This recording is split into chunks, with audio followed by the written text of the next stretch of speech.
Estamos ao vivo. Estamos ao vivo. Estamos ao vivo? Estamos ao vivo. Boa noite. Gostaria de agradecer a presença de todos aqui nessa noite para a mesa de História da Desigualdade. E eu gostaria de fazer umas considerações antes, uns agradecimentos especiais. Acho que está muito próximo. Eu sou o Vinícius, membro da comissão organizadora do EFIS, do 7º EFIS, mestrando dessa casa também. E queria agradecer aos meus companheiros e companheiras de comissão pelo trabalho duro que a gente vem realizando ao longo desse ano de preparação. A gente começou a se reunir lá atrás, em julho. Foi isso, né? Acho que o trabalho de todo mundo aqui foi necessário para estar nesse primeiro dia de evento. Em segundo lugar, agradecer a CEMIG pelo patrocínio, pelo apoio e por acreditar no evento, que já está consolidado, um evento nacional. O professor Marcelo já disse que está maior que a Ampox, não é mesmo? Batendo aí com a Ampox. Então é uma honra muito grande. Agradecer ao Tatá, pró-reitor de Assuntos Estudantis.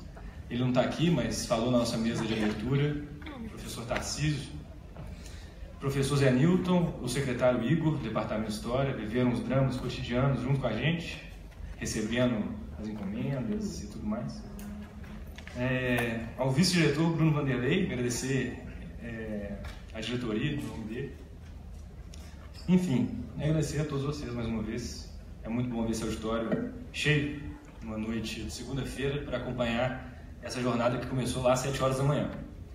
Então, começar aqui com uma breve fala explicando o porquê da necessidade dessa mesa, e ela se insere a partir de duas justificativas básicas. A primeira, mais restrita à formação do historiador, e a segunda, mais ampla, que diz respeito aos rumos da nossa democracia. Infelizmente, nos últimos anos, a historiografia se distanciou do pensamento econômico. Desejamos que com essa mesa, esses laços possam voltar minimamente e positivamente aos nossos domínios. E a outra justificativa parte de questionamentos presentes, espero, na cabeça de todos neste auditório. Como construir uma sociedade livre, justa e solidária, garantir o desenvolvimento nacional, promover o bem de todos, sem preconceitos de origem, gênero, cor e quaisquer outras formas de discriminação, sem erradicar a pobreza e sem reduzir as desigualdades sociais e regionais? Em outras palavras, como fazer valer plenamente o artigo 3º da Constituição Federal? Como pensar no desenvolvimento da nossa democracia quando o Brasil ameaça retornar vergonhosamente ao mapa da fome? Como enraizar os objetivos fundamentais da República em nossa comunidade política? Por que a desigualdade continua a ser escandalosamente resistente na nossa vida social e os negros os mais assolados pela pobreza? Não existe resposta única e não existe resposta fácil. A atual desigualdade social socioeconômica brasileira definitivamente não é fruto do acaso ou da contingência. Crava suas raízes em um nefasto passado escravocrata. Refletir sobre a história dessa desigualdade pode ser uma boa estratégia para nos auxiliar a vislumbrar soluções. Dito isso, de forma breve, é com muita satisfação que convido à mesa a professora Adriana Romero, dessa casa,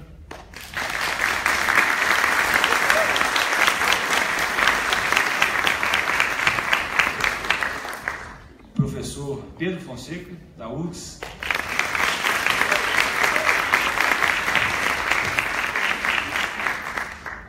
e o professor Marcelo Medeiros, da UNB.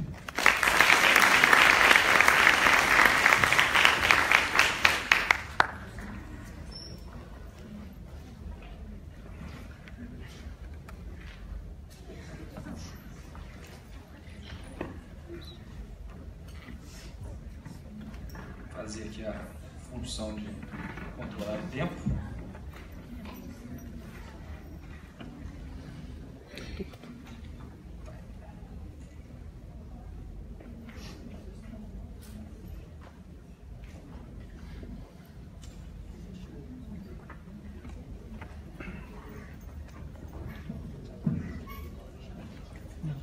Muito obrigado, professores, professora. É uma honra muito grande tê-los aqui essa noite com esse auditório. Então, eu acho que podemos começar com a fala do professor Pedro. Vou ler aqui uma breve descrição do seu currículo. É bacharel e mestre em Economia pela Universidade Federal do Rio Grande do Sul, doutor em Economia pela USP, professor titular do Departamento de Ciências Econômicas e Relações Internacionais da Universidade Federal do Rio Grande do Sul. Já foi também diretor da Faculdade de Ciências Econômicas e vice-reitor da URGS, coordenador da área de Economia da CAPES, presidente da Sociedade Brasileira de Economia Política. Atua como profissional e pesquisador, com ênfase em economia brasileira, atuando principalmente nos seguintes temas: desenvolvimento econômico, formação econômica do Brasil no século XX e história do pensamento econômico. Atualmente coordena a Rede Brasileira de Ensino e Desenvolvimento Econômico e é membro titular do Comitê de Economia do CNPq. Passo a palavra ao professor Pedro Fonseca. Como é que nós vamos fazer o... Eu vou passando aqui. Tem, essa é a letra aqui, não é? A gente... Não sei se vocês estavam, né, Bruno? Tá, já está lá. Mas onde é que eu vou... Você quer trocar de lugar comigo? Eu acho com certeza.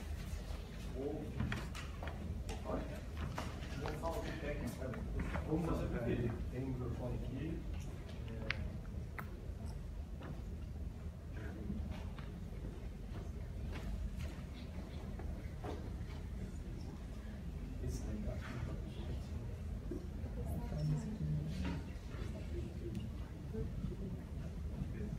Alô? Não.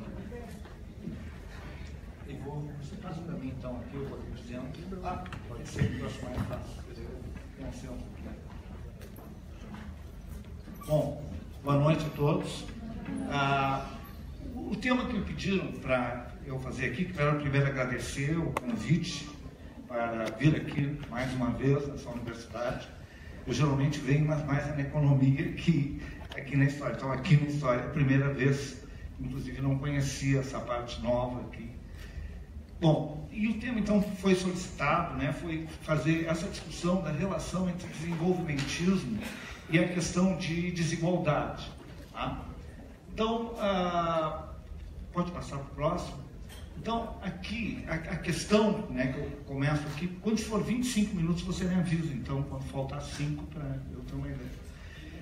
É porque, normalmente, a visão ortodoxa em economia trata o desenvolvimentismo como uma demagogia. Isso aqui a gente viu muito no da área de economia, na imprensa, nos últimos anos, a associação que se faz entre desenvolvimentismo e populismo econômico. Como se fosse uma coisa do passado, uma coisa ultrapassada, portanto, que não faria mais sentido hoje e que casaria com uma proposta mais demagógica.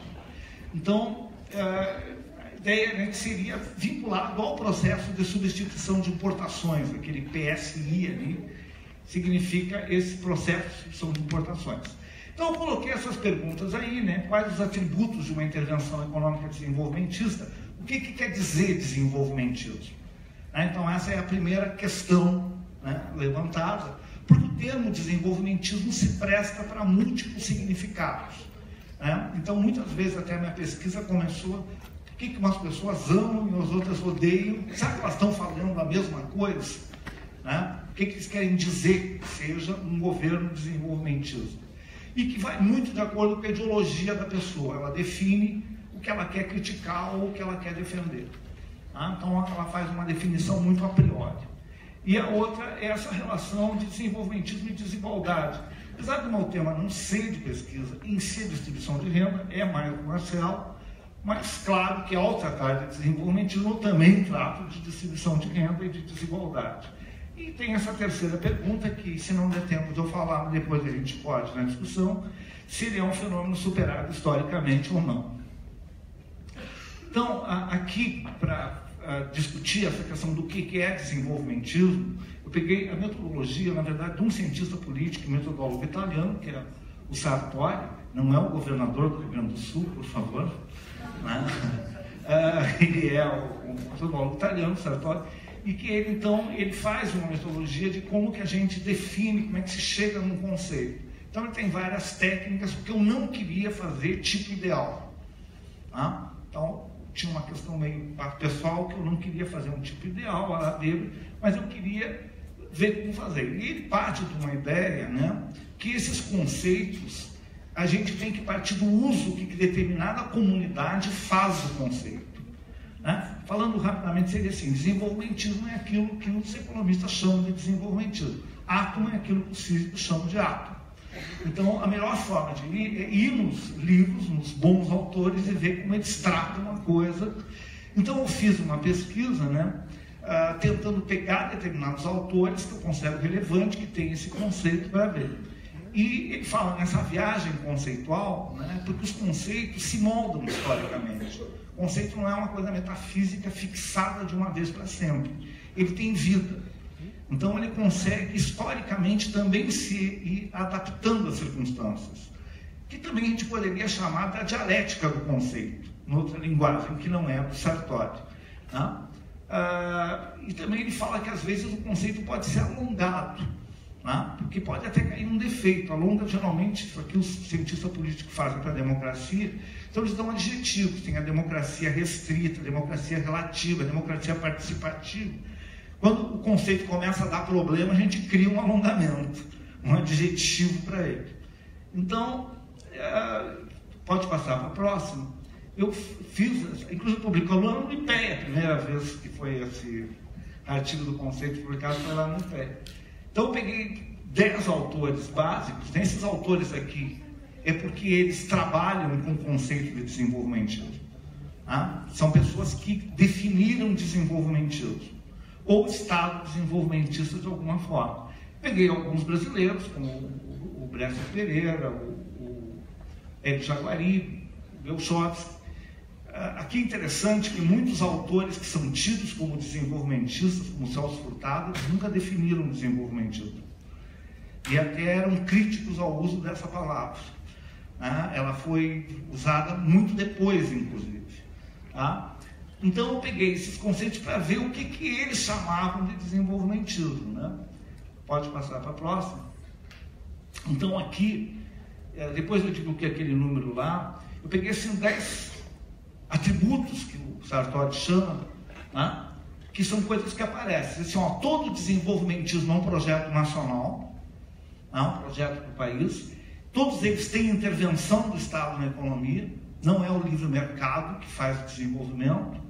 A industrialização sempre acompanha a ideia do desenvolvimento. Ele é dentro de uma economia capitalista. Alguns autores chegam a chamar o Mao Tse Tung de desenvolvimentismo socialista, mas seria outro fenômeno histórico, nem ele se consideraria.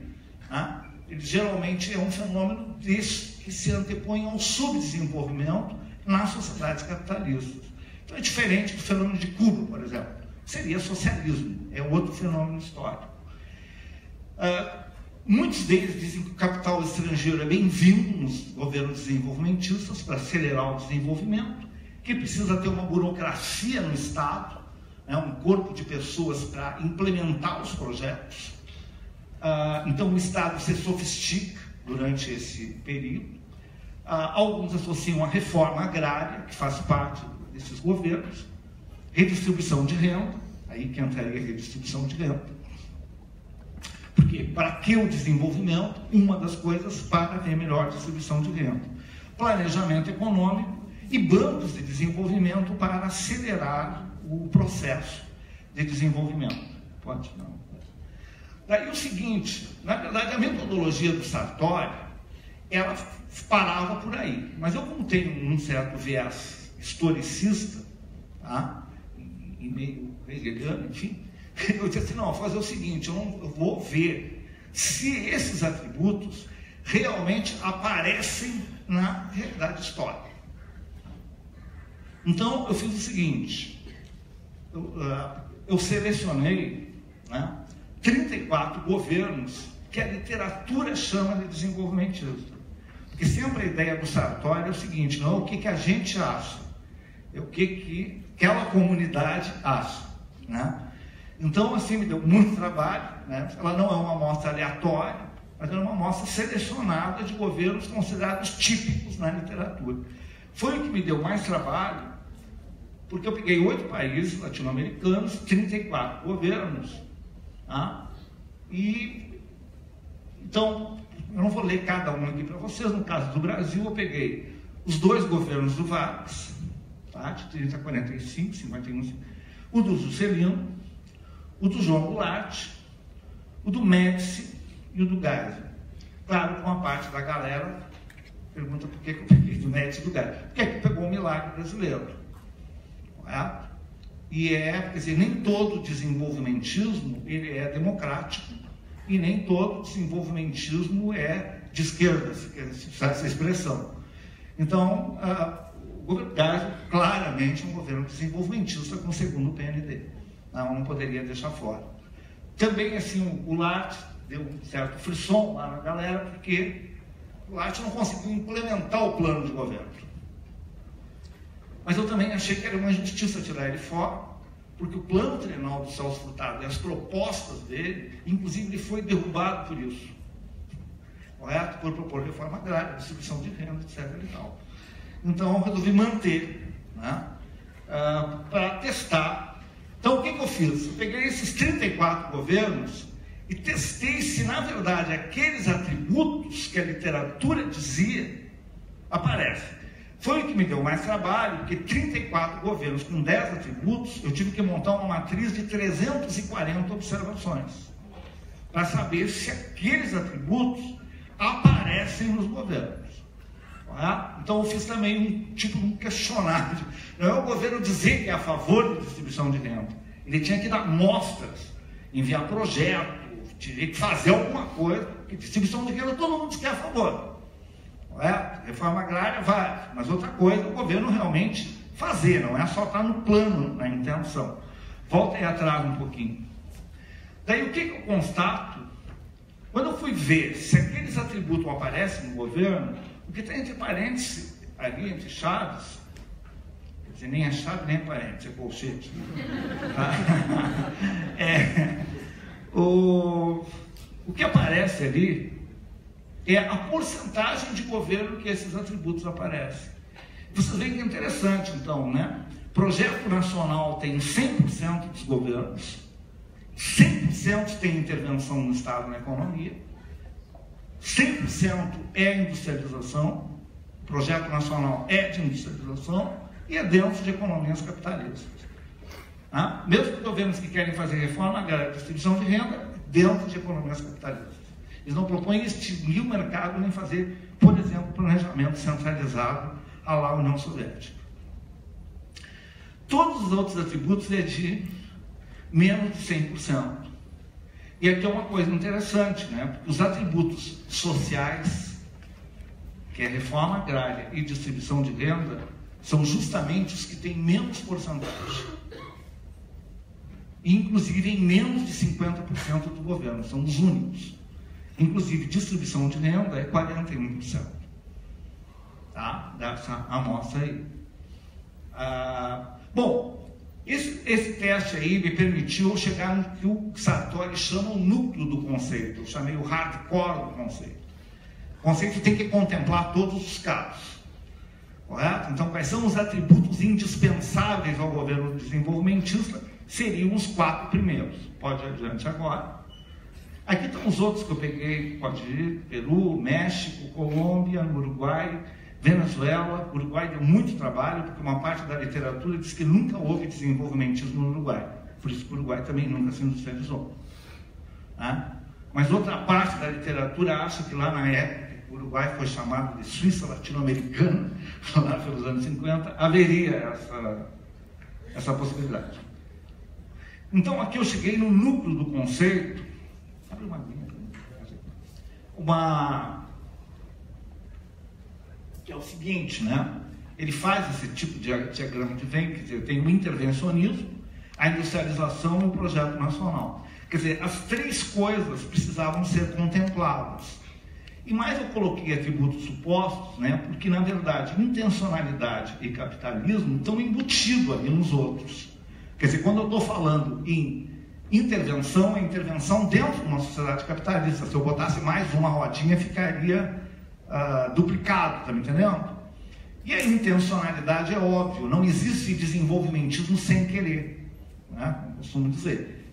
É que o socialismo, nenhuma economia virou socialista sem que tivesse um plano, uma vanguarda, um partido, um grupo na frente. Vai ainda acontecendo, o mercado me transformou em socialista. Isso não existe. Como também não existe o desenvolvimentismo dessa forma. O desenvolvimentismo depende de uma intenção, correto? Porque ele vai se antepor ao mercado.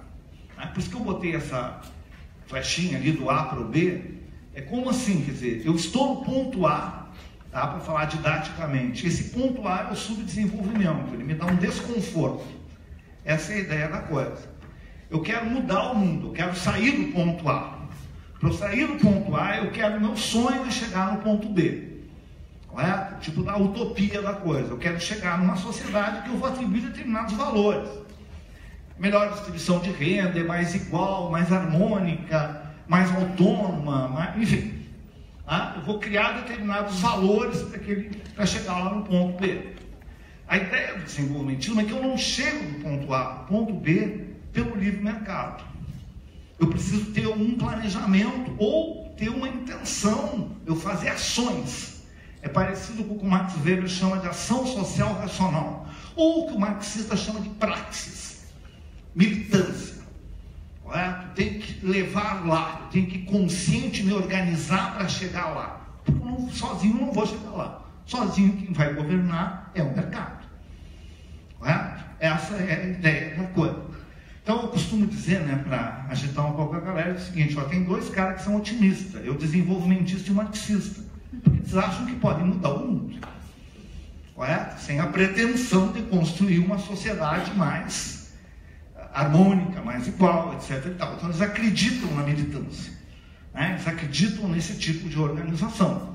Então isso faz parte da coisa. Pode ir adiante. Então eu cheguei nessa definição aí. Tá? Que pega então o núcleo duro. A definição contempla todos os casos, né? Não, né? Por exemplo, eu posso ter, para ter desenvolvimentismo, não tenho que ter intervenção do Estado. Agora, não necessariamente vai precisar ter distribuição de renda. Isso aí acontece em alguns casos.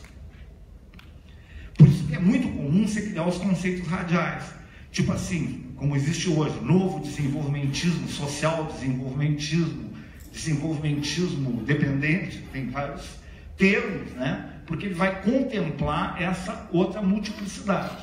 Então ficou assim, né? Entende-se por desenvolvimentismo a política econômica, formulada ou executada. Esse formulado aí é para pegar o Goulart, né?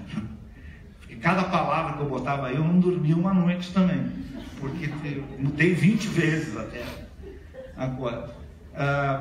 Então é deliberada, formulada por governos nacionais ou subnacionais, pessoal, porque depois que já estava concluído, aqui no caso do Brasil tem 2 governos subnacionais que foram desenvolvimentistas antes de 30.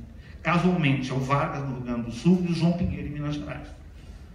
O João Pinheiro, inclusive, antes, porque foi em 1900, foi lá em 1910, 1908. Do Vargas foi em 1928. Então, de certo modo, João Pinheiro é precursor no Brasil e o pessoal de Minas Gerais era muito forte nela. Eu acho que aqui está essa ideia, mal respondida até hoje na literatura, porque da aliança do Rio Grande do Sul com Minas Gerais em 30. Que não é simplesmente porque o Júlio Prestes bateu o pé que não queria passar a presidência para um mineiro. Né? E, quer dizer, essa aliança para mim é um pouco mais profunda, porque eu já vi várias teses, inclusive lá na USP, né, de pessoas daqui de Minas, que eles mostram essa aproximação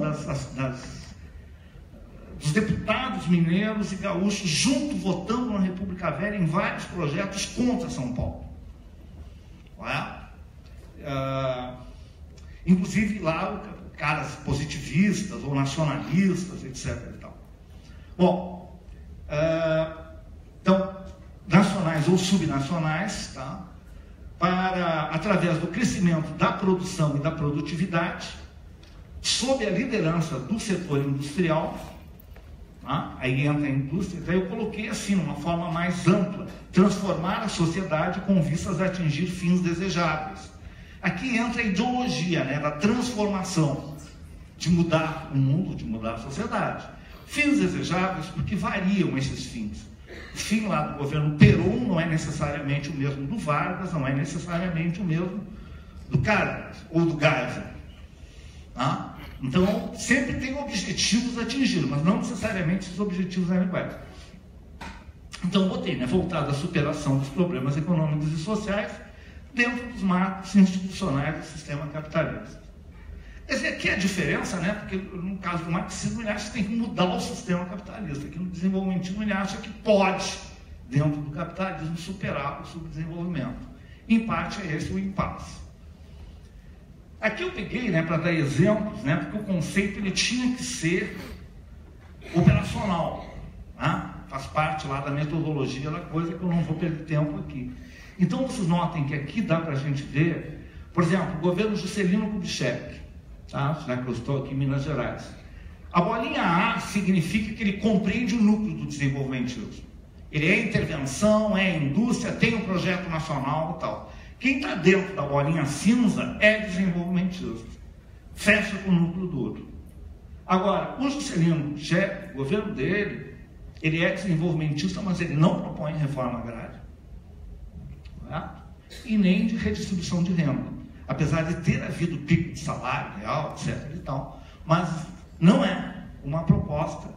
É mais ou menos o seguinte: o desenvolvimento, a distribuição de renda vem em decorrência do desenvolvimento. A distribuição de renda vem em decorrência do desenvolvimento. É importante gerar emprego, etc. e tal, mas não um programa específico para isso.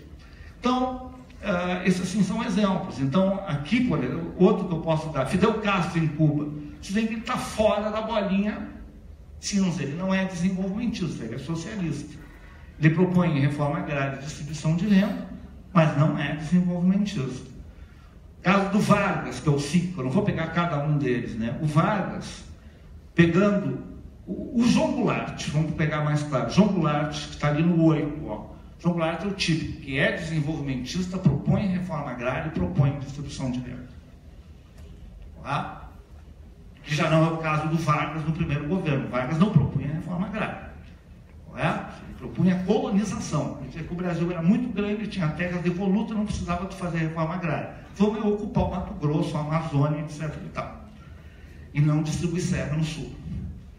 Até por isso que o nome do INCRA é Instituto Nacional de Colonização e Reforma Agrária. Colonização até vem antes, porque essa era a ideia. Vamos lá. Daí assim eu perguntei, né, entrando, olha, por que no Brasil, né, o desenvolvimentismo, ele é um caso que no resultante deles se teve desenvolvimentismo sem distribuição de renda. Pelo contrário, a distribuição de renda se aprofundou. O que não quer dizer que ao longo de todo esse período desenvolvimentista, que geralmente se de 30 a 80, depois se discute se o Lula e a Dilma podem ser. Posso até tocar nesse assunto. Né? Mas nesse período áureo, que é do 30 a 80, não é igual. Aliás, o Marcelo orientou uma tese muito boa, que eu acho que é a do Pedro Souza, né? Que ele mostra, inclusive, períodos diferentes. Né? Que no Estado Novo era mais de um jeito, depois do segundo governo. Ele vai pegando, né? Tentando mostrar que não é uma coisa igual ao longo de todo o período, né? Para alguns indicadores. Tá? Então, aqui eu coloquei uma coisa que é importante no caso do Brasil, né? Fazer assim uma coisa mais geral. O Brasil é o único caso na América Latina que a industrialização ela é feita sob a liderança de uma parcela do setor agrário. Quer dizer, a industrialização começa em 30 e de uma forma consciente, quem assume o poder em 30, quem é derrubado é a burguesia exportadora, agrária exportadora. E quem assume não é o setor industrial, é a fração da burguesia agrária voltada ao mercado interno. E essa fração da burguesia agrária, ela compra o projeto de industrialização, correto? Através de indústrias naturais. Isso aqui eu tenho documentos todos mostrando, dizer, ele parte desse setor. Né? A indústria era muito pequena, inclusive, nesse momento, para liderar esse processo. É o único caso que tem na América Latina. Os outros casos, na Colômbia isso não foi possível, se tentou, na Argentina também não. Até hoje a sociedade argentina é cindida, correto? Liberada, agrária e tal. Esse aqui foi um caso muito específico que ajuda a explicar por que Benedito Valadares defendia a indústria. Correto? Tem um caso que chega a dizer, vem cá, o que o Juscelino, que é de um estado agrário e conservador, que é a modernidade, Brasília, não sei o quê, indústria, E é uma coisa interessante de se ver, não? Lá de São Borja, ele faz a campanha eleitoral assim: quer industrializar o Brasil. Sem indústria, o Brasil vai ser, na divisão internacional do trabalho, sempre atrás. Isso em 1931. Uma coisa que é raro acontecer em outros países da América Latina, não aconteceu dessa forma. Tá? Agora tem um custo isso. Ou não sei não.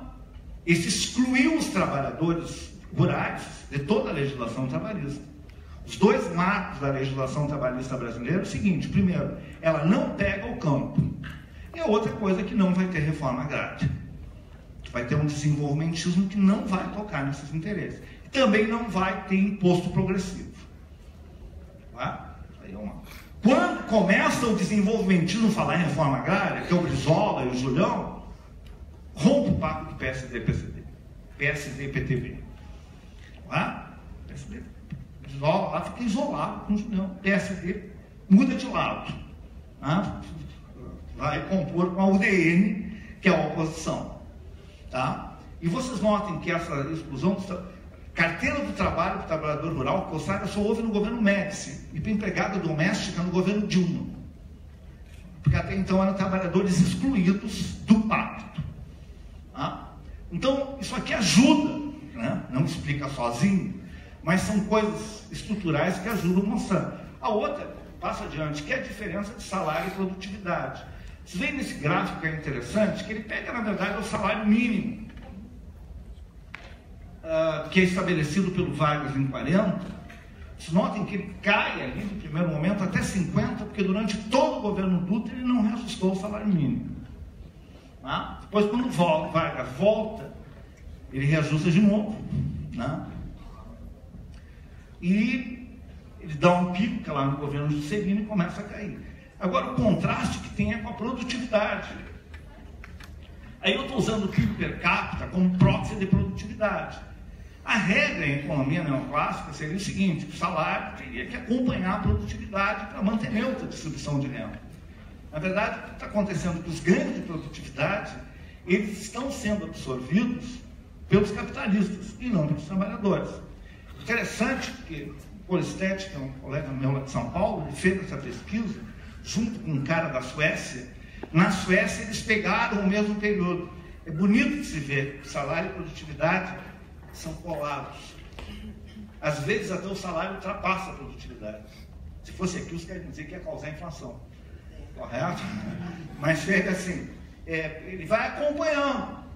Quer dizer, tu não vai distribuir renda antes de ter a produtividade, mas tu não pode ser depois. Aquela história de crescer o bolo para depois distribuir. Né? E aqui, no caso do Brasil, ele gera essa estrutura que vocês veem que essa diferença em vermelho é muito grande. Vamos lá que eu estou atrasado. Aqui, então, eu entrei um pouco no governo Lula, tá, da Dilma. Um pouco o Alexandre Correntez trabalho, fez uma monografia do Rio Grande do Sul sobre isso, de conclusão de curso. Mas eu estou fazendo, Alexandre, um artigo que eu estou terminando agora. Aliás, já terminei, mandei lá para uma revista da Inglaterra, vou ver se vão aprovar. Que é um pouco uma questão, né? Botei aqui mais aqui porque as pessoas se perguntam, quer dizer, houve uma mudança com relação ao governo Lula, com a Dilma, etc. e tal, tá? É uma coisa que daria uma palestra à parte, mas eu vou dar alguns insights, assim, porque eu acho que não, entendeu? Muitas coisas. Acho que, claro, não é um governo neoliberal, é diferente do Fernando Henrique, mas ela ficou muito atrás nessa questão distributiva. Talvez tu consiga explicar melhor que eu, Marcelo, sobre essa questão. Quer dizer, há uma mudança no coeficiente de Gini, né? Mas em várias coisas que não. Eu deixei os números para tu mostrar. Mas aqui é interessante, né? Porque se faz a pesquisa em torno disso, um deles é a questão da desindustrialização. Quer dizer, na verdade, o governo do Lula tem um problema, que quando ele aceita na Carta ao Povo Brasileiro, na verdade, o pacto feito é manter o tripé macroeconômico, que é a taxa de câmbio valorizada, taxa de juros alta e superávit primário. Tá? Então, eu escrevi lá no artigo, né, disse, nesse momento, a hegemonia do capital financeiro.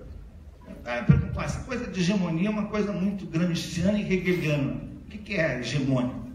Não existe um hegemonômetro que eu possa medir econometricamente o que é uma classe hegemônica. Eu digo, olha, cara, eu não posso medir, mas eu posso dizer o seguinte, que eu tenho 3 instrumentos de política econômica, monetário, cambial e fiscal. Quando o Lula aceita isso, ele entrega o monetário e o cambial para o Banco Central e bota o Meirelles. O Meirelles era o cara do Banco Central do Lula. Né? E ele vai fazer a política monetária, cambial. Então, o que restava ao Ministério da Fazenda? Política fiscal. Com a regra de ter superávit primário. Ele não podia infringir a regra de superávit primário. Então, na verdade, os graus de liberdade da equipe econômica, é possível desenvolvimentismo numa situação dessa? Desenvolvimentismo é um governo que dá prioridade para o crescimento. É muito difícil, não vou dizer impossível, porque nada é impossível nesse mundo, mas é muito difícil, numa hegemonia do capital financeiro, tu fazer uma política voltada para a produção, que tem limites. A política, câmbio valorizado, ajuda a quebrar a indústria nacional. Tem a taxa de juros altíssima, tem uma overdose, né? Tem o superávit primário com uma carga tributária já elevada, mas o governo Lula não mexeu na carga tributária. Né? Não foi uma coisa tocada no Brasil, os impostos são regressivos, começou regressivo e terminou regressivo. Né? Não, houve uma mudança substantiva nessa questão. Então, pessoal, eu acho muito difícil que a gente possa, eu acho que há sintomas, mas tem o PAC, tem PAC, tem não sei que tem medidas sociais. Agora, em si o desenvolvimentismo não é só tu fazer, mesmo que fosse distribuição de renda. Vocês veem que o conceito ele não implica isso. Ele teria que ter um projeto de longo prazo para sair. Em parte, eu acho isso, tá? Apesar de eu não ser cientista político, é porque o PT, desde o começo, ele nunca teve um projeto de desenvolvimento. O PT tinha um projeto de distribuição de renda.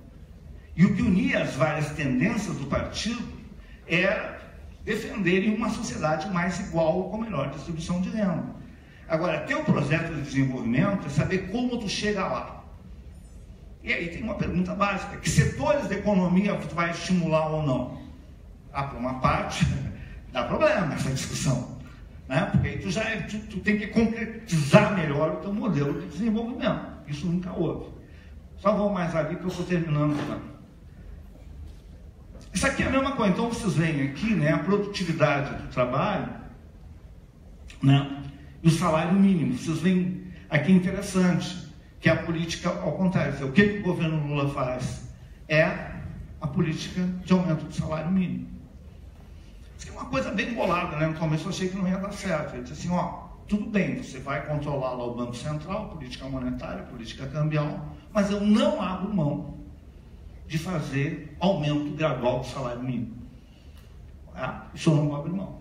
Também eu não vou abrir mão de expandir as transferências sociais, tipo Bolsa Família, etc. Isso aí houve realmente muito grande, crescente no governo Lula, o que vai marcar, por primeira vez na história do Brasil, um desenvolvimento que, ao mesmo tempo, melhorou a distribuição de renda. Né? Não sei como é que o Marcelo vai ver isso aí, mas ele dá uma certa mudança. Né? Talvez não mexendo nos ganhos de propriedade, mas dentro da chamada nova classe média, que não é nova nem classe nem média, rigor, mas ele vai dar uma calibrada nessa questão. Mas vocês veem o seguinte, né? Qual é a barreira disso aí? É que a produtividade também não cresceu. Né? O Brasil tem baixíssima produtividade. Isso aí, no longo prazo, vira um limitante para o desenvolvimento. Bom, pessoal, aqui eu não vou agora entrar, eu acho que isso aqui outros podem falar, eu posso falar depois, que dá exemplo, né, dos impostos indiretos, mais números, né, do que eu estava falando. Ver se tem mais alguma coisa para terminar aqui. Vai lá. Acho que o último lá. Que interessante, né? Isso aqui talvez fosse o último. Isso aqui são as transferências, vocês notem, dado que é chamada Bolsa Empresário. Né? É o outro lado da história para contar, mas que não vai dar tempo agora, mas vai lá para o último. Quer dizer, o que na verdade que a gente pensaria hoje seria isso, quer dizer, se seria possível um desenvolvimentismo com distribuição de renda e com democracia. Tá? Isso aqui quer dizer, por quê, né? Porque eu já disse para vocês, teve muitos governos desenvolvimentistas com ditadura, inclusive do próprio Vargas. Então, a reatualização do conceito, aquela ideia lá do Sartori que o conceito viaja, a utopia da coisa é a seguinte: é possível eu chegar num projeto de desenvolvimento do país que, ao mesmo tempo, contemple desenvolvimento, mas com distribuição de renda, democracia. E outra coisa que você poderia colocar aí é meio ambiente. Porque o desenvolvimentismo clássico, tradicional, ele sempre deixou de lado a questão do meio ambiente. A destruição da natureza acompanhou em vários momentos. Hoje, isso seria inconcebível.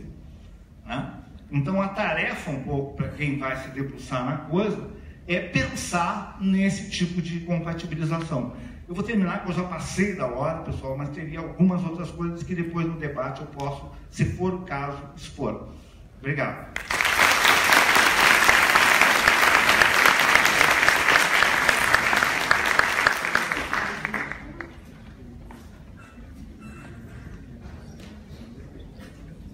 Bem, após a palestra do professor Pedro, muito obrigado, vamos passar a palavra para o professor Marcelo Medeiros, que tem formação em Economia, mestrado e doutorado em Sociologia, sempre na UNB. Atualmente é pesquisador do IPEA e professor da UNB também.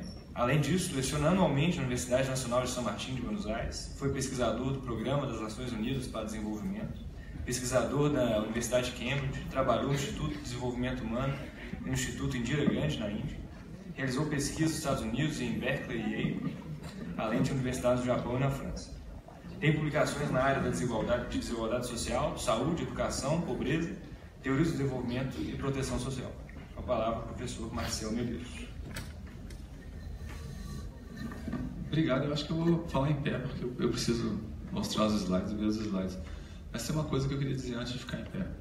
É que vocês estão realmente de parabéns, eu estou impressionado com o tamanho disso daqui, quanta gente vocês conseguiram colocar na sala, quanta gente vocês conseguiram organizar, como é que está tudo organizadinho. Então, meus parabéns muito sinceros para todos vocês, né, que estão assistindo e para quem não estão assistindo.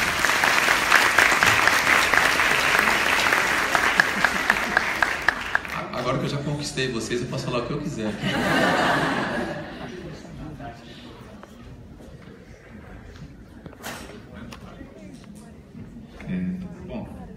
Obrigado. O que eu quero mostrar aqui são alguns resultados de uma série de estudos sobre distribuição de renda. E eu vou começar por um muito específico, que é o estudo que... quem fez esse gráfico foi o Pedro Souza, que é meu colega no IPEA, sociólogo também, e ele é meu colega lá no IPEA. Esse gráfico é o avanço de alguns... a primeira vez que ele fez isso foi em 2014, os resultados eram mais restritos, o período era menos longo, os dados não eram tão completos. Depois teve uma publicação seguinte aí que envolvia até os dados de 1928. E o que importa agora é esse aqui, que é a série mais completa de desigualdade que a gente tem no Brasil. É uma série que cobre o período de 1926 até, no caso do Pedro, até 2014. Hoje é possível chegar até 2016, mas são 2 pontos do gráfico. Em breve isso aqui vai virar... Isso é a tese do Pedro, né? Mas em breve, muito em breve, isso vai virar um livro, já está na fase final de desenhar a capa. Por que eu quis começar por esse gráfico? Porque a tese é muito mais do que isso, mas esse gráfico é uma coisa muito importante. Ele trouxe o longo prazo para pesquisas de desigualdade no Brasil. A maior parte dos estudos que a gente tinha sobre desigualdade tinha uma visão muito limitada,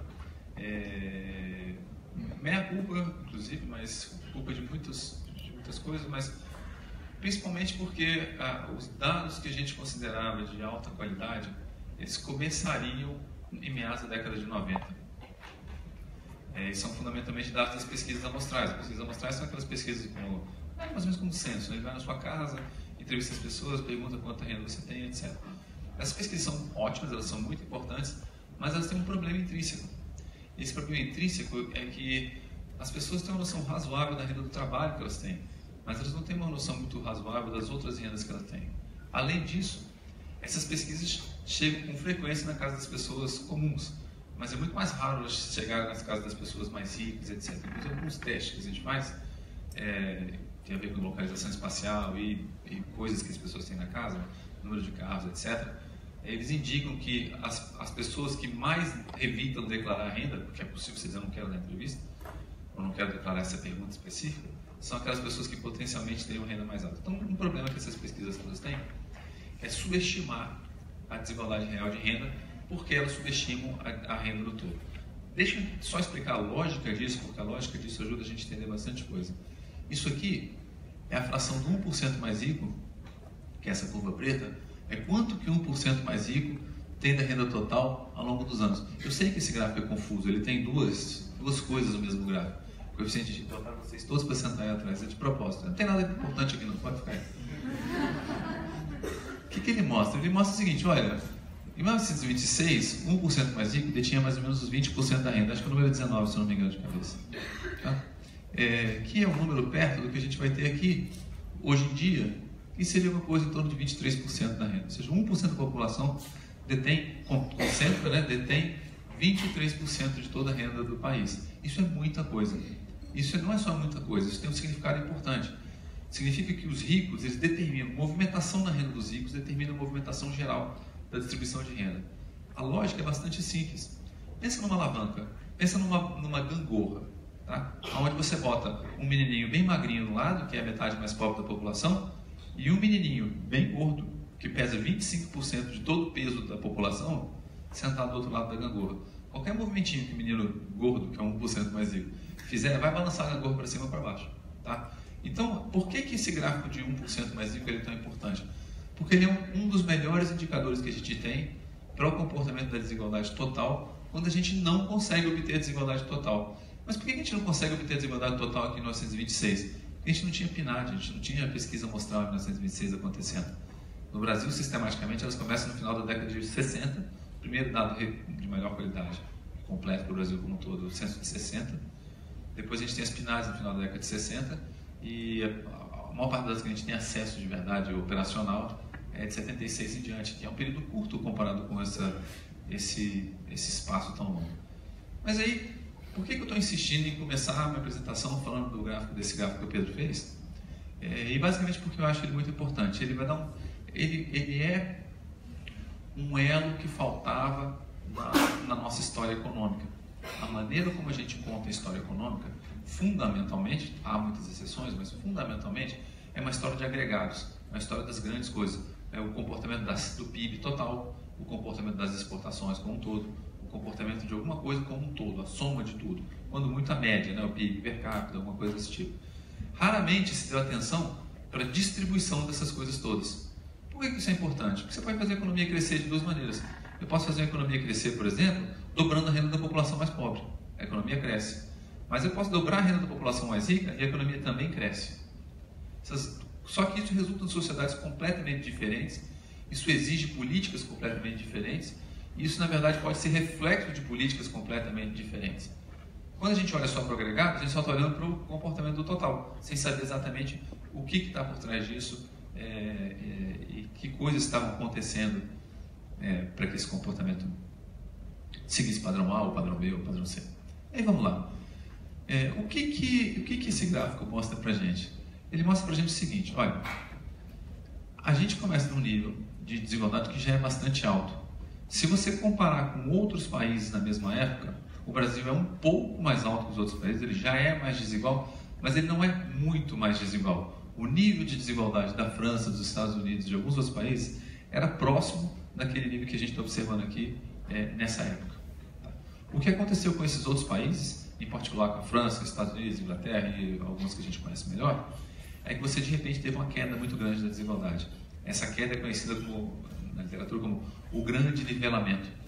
Um conjunto de eventos que fez com que esses países, a desigualdade dentro desses países fosse fortemente nivelada.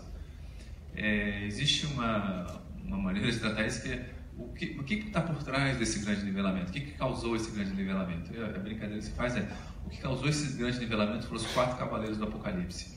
Tá? A guerra, a peste, ao longo da história. Tá? Tem um livro, Schneider, que tem um livro sobre isso, basicamente diz o seguinte, olha, várias coisas, mas no caso, por exemplo, desse comecinho entre os anos 20 e 30, o que causou o grande nivelamento, potencialmente, foi a Grande Depressão e a Segunda Guerra Mundial.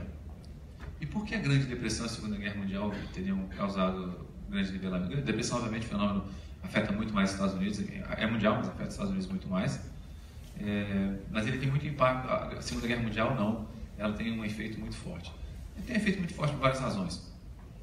No caso da França, por exemplo, que eu trabalho clássico Piketty, potencialmente tem o que está explicando esse grande nivelamento, essa grande queda da desigualdade. Primeiro, a destruição física do capital. Quando você tem uma guerra, você destrói uma fábrica, a desigualdade cai instantaneamente quando a fábrica explode, né? Então é fácil entender um pouco que uma guerra potencialmente pode reduzir a desigualdade. Eu vou mostrar que não é bem o caso sempre assim não, tá? Mas ela potencialmente pode reduzir a desigualdade. Mas o segundo não é só, primeiro não é só a distribuição, meu Deus, a destruição física do capital. Você toma uma série de medidas durante uma guerra, dependendo da forma como você toma essas medidas são redutoras da desigualdade. Uma das medidas que você vai tomar, por exemplo, é que você precisa financiar a guerra. Né? Você, para entrar em guerra, você tem que ter dinheiro, para ter dinheiro, você tem que tirar esse dinheiro de algum lugar. O tirar dinheiro de algum lugar chama imposto.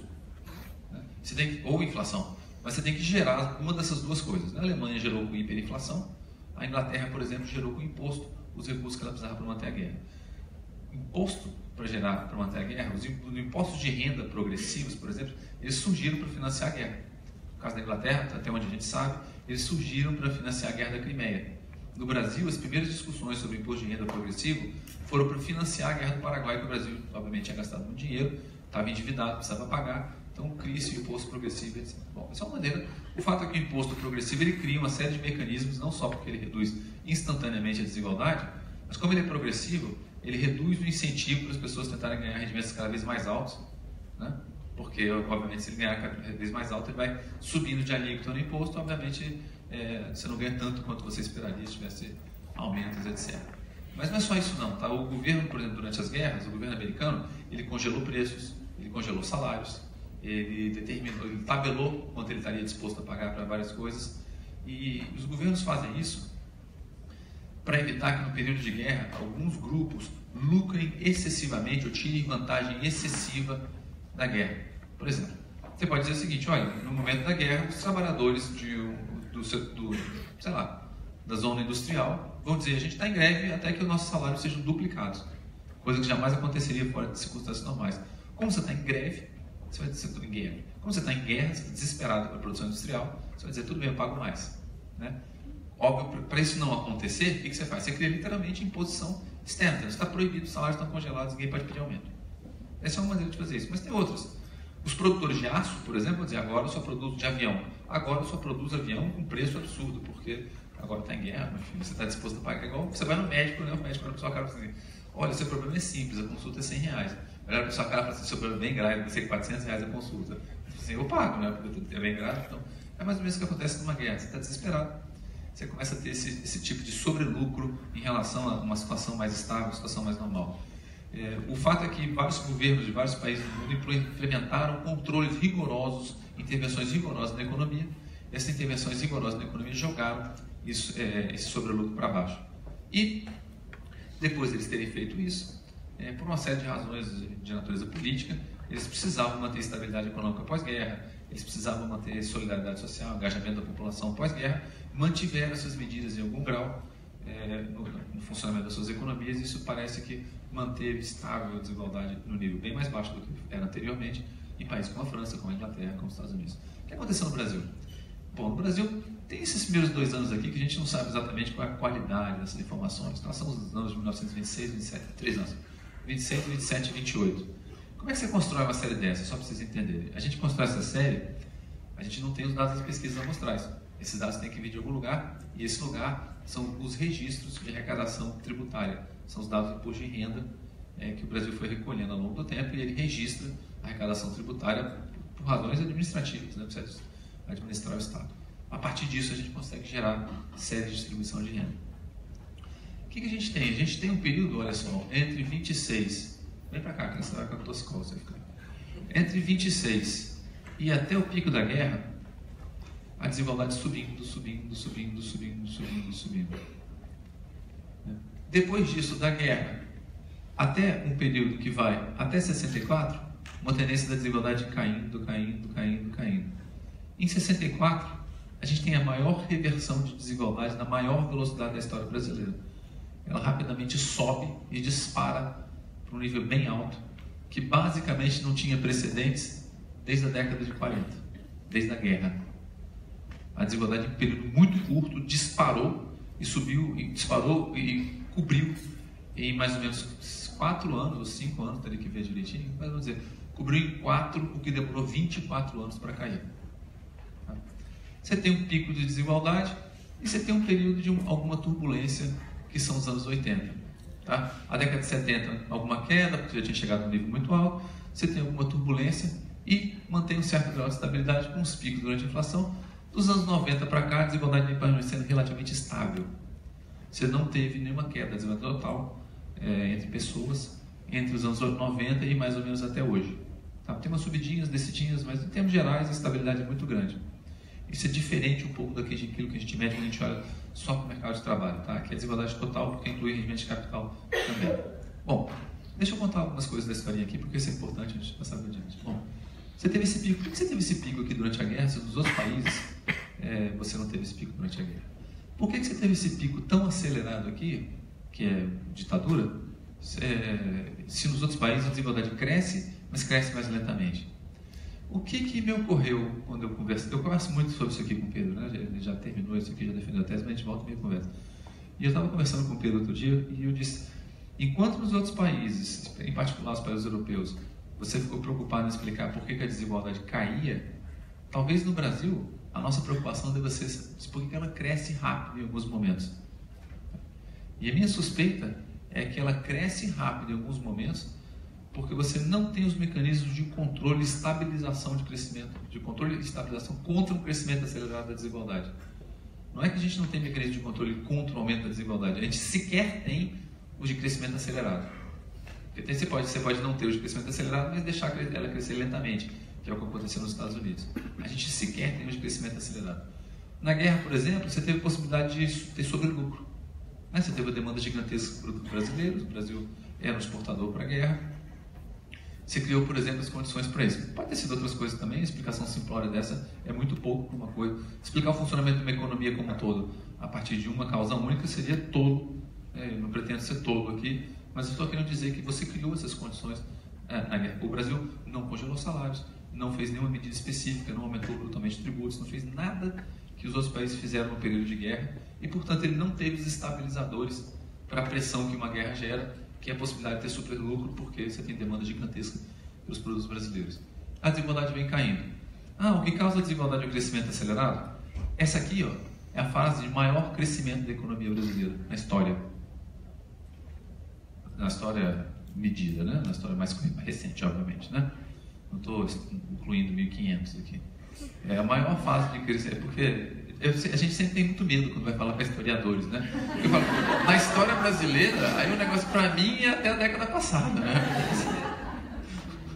Vocês entenderam o que eu quis dizer.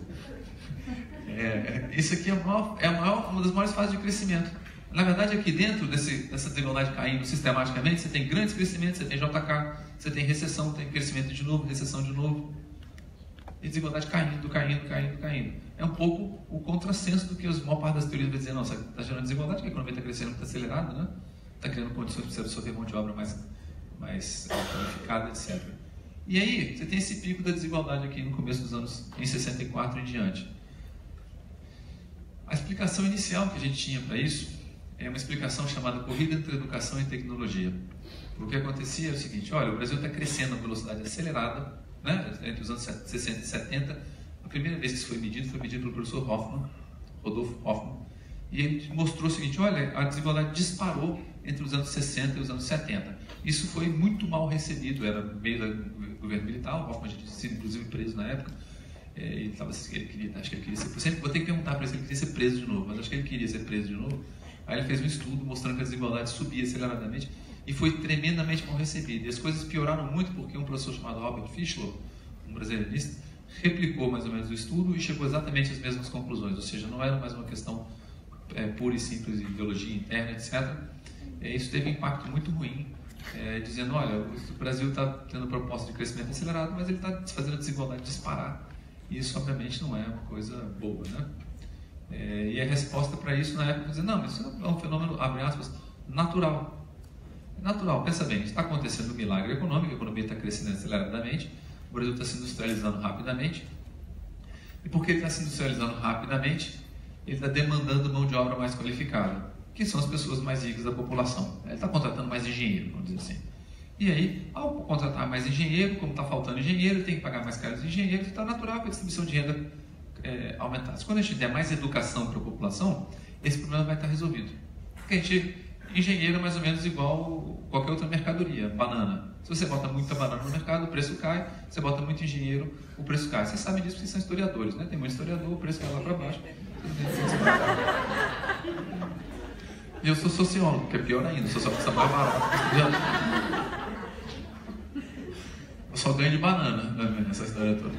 Aí vamos lá. Bom, se isso fosse verdade, o que deveria acontecer? A gente deveria esperar o quê? A desigualdade crescendo nos momentos de crescimento da economia, mas não crescendo durante uma recessão. Mas olha que interessante. Por que esses dados são tão importantes, inclusive para a nossa história recente? Olha que interessante. O pico da desigualdade, 60, 61, 62, 60, agora vamos lá. 63, calma. 60, aqui. 64, tá? Esse ponto aqui é 64. Aí vamos lá. 64, 65, 66, 67, 68, tá vendo? Cresceu aceleradamente. 69, ele chega no pico. 64 a 68 foram anos de recessão. Não teve aumento de demanda. O milagre econômico não começa. O milagre econômico começa em 68 a 74. A desigualdade disparou antes do milagre econômico começar. Na verdade, quase todo o crescimento de desigualdade dos anos 60 e 70 já tinha acontecido quando o milagre começou. Por que esse trabalho é tão importante? Ele está dando revisão disso tudo. A gente pode revisar tudo isso porque agora a gente tem dados anuais.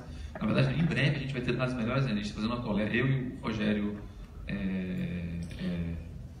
Barbosa da USP, estamos fazendo uma coleta de uma série de dados históricos. A gente está organizando isso porque é cansativo, não exige muita inteligência, é mais bunda do que cérebro. Mas a gente está lá fazendo direitinho. Em breve a gente vai ter uma série bem mais completa para esse miolo aqui desse período, para explicar melhor o que estava acontecendo. E aí você teve é importante por causa disso. A gente está revisando dizendo, olha, na verdade, foi alguma coisa com a maneira como você regulou a sua economia, quem você apertou e quem você soltou, e não o livre funcionamento de mercado, uma economia em crescimento, que fez a desigualdade disparar. Ou seja, por que eu estou reforçando essa coisa da regulação? Porque é exatamente isso que as teorias que explicavam a queda da desigualdade durante a guerra estavam dizendo. Né? Foi exatamente o fato de ter regulado a economia durante uma guerra que fez isso. Foi exatamente a maneira de você ter regulado ela de uma maneira específica. Você pode regular para qualquer lado. Você pode regular para favorecer os ricos, você pode regular para favorecer os pobres. Regular a economia não quer dizer nada. Não é bom para pobre, nem bom para rico. Você pode regular para o lado que você quiser. Aparentemente, o que aconteceu aqui foi uma regulagem, foi uma regulagem da economia de tal modo que você favoreceu os ricos. Não exatamente os extremamente mais ricos, mas favoreceu 1% mais rico, que é, obviamente, o topo da sua distribuição. E aqui é quando a gente mede a desigualdade no Brasil, calculada pelo coeficiente de Gini. Agora sim a desigualdade total. Não é só a desigualdade no 1% mais rico, é todo mundo.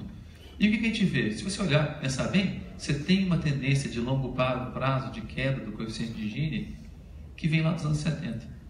Tem um pico para cima, tem um pico para baixo, mas se você abstrair disso e fizer uma linha, é óbvio que essa linha vai ser de queda. Tá? É óbvio, ela vai ter um piquinho para citar. Tem esse salto aqui que quebra o dente. Você não tem queda contínua. A queda começa mais ou menos... A gente consegue até medir melhor isso, porque aqui não tem dado do imposto de renda, mas a gente tem os outros coeficientes de Gini. A queda começa mais ou menos nos anos 90.